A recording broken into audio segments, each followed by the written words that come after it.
Hello everyone, Jacob here. In today's lesson, we're going to be talking about this structure right here, subject, verb, object, in that subject, verb, object. All right, so basically a full sentence in that and then another full sentence. And in Korean, this structure would translate to 뭐뭐라는 점에서.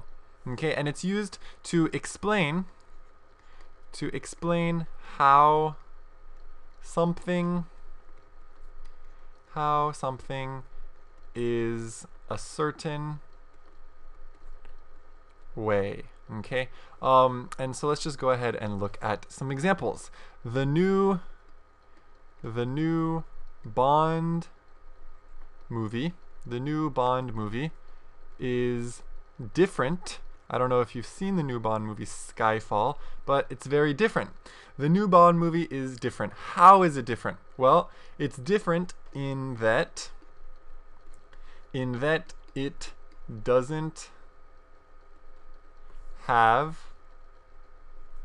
a lot of action. Okay, so if you've seen the Bond movie, you know what I'm talking about. There isn't actually a lot of action. Usually, though, Bond movies have a lot of action. In fact, Bond movies are usually only action. That's all it is. But the new Bond movie has some action, but it also has a lot of story. Okay, so it's actually quite different. So again, in this structure, when we're using in that plus a full sentence, let me just highlight that. In that plus a full sentence, you're explaining how it is different. Okay, so let me just circle different. The new Bond movie is different. How? In that it doesn't have a lot of action. So in Korean, this would translate to 액션이 많이 없다라는 점에서 새로운 제임스 본드 영화 달라. Okay? So this sentence right here, in that it doesn't have a lot of action, is referring to how it is different. Okay? Let's look at a second example. These videos are helpful. Well, I hope so. That's why I'm making them. These videos are helpful in that students don't have to pay for lectures. Okay, so I like to think that these videos are very helpful, that a lot of students are learning a lot of useful information.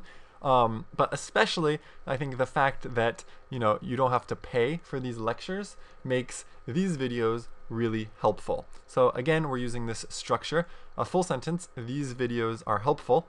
How are they helpful? In that students don't have to pay for lectures. Okay, maybe students can spend their money for classes, right? Classes where they can actually speak and practice their English, but they can learn online with these videos. So that's kind of the concept of these Mikasa videos. So you guys can kind of learn online and then come to our classes and actually be able to practice your English. So anyway, in this example, what is this second part referring to? Is talking about how these videos are helpful. Okay, let's look at another example. In both of these examples, we are using adjectives, different and helpful. In fact, this structure is used a lot with different or similar to talk about how something is different or similar, but you can use it with a bunch of different adjectives, helpful or a bunch of other ones as well. But you don't have to use it only with adjectives, and I want to give you one example where we're not using it with an adjective. Steve Jobs. I like to talk about Steve Jobs. He always makes for a good example. Steve Jobs was a genius. Steve Jobs was a genius in that he changed the way people use their phones. Okay, it's true that after the iPhone came out, after smartphones came out, people started using their phones in a different way.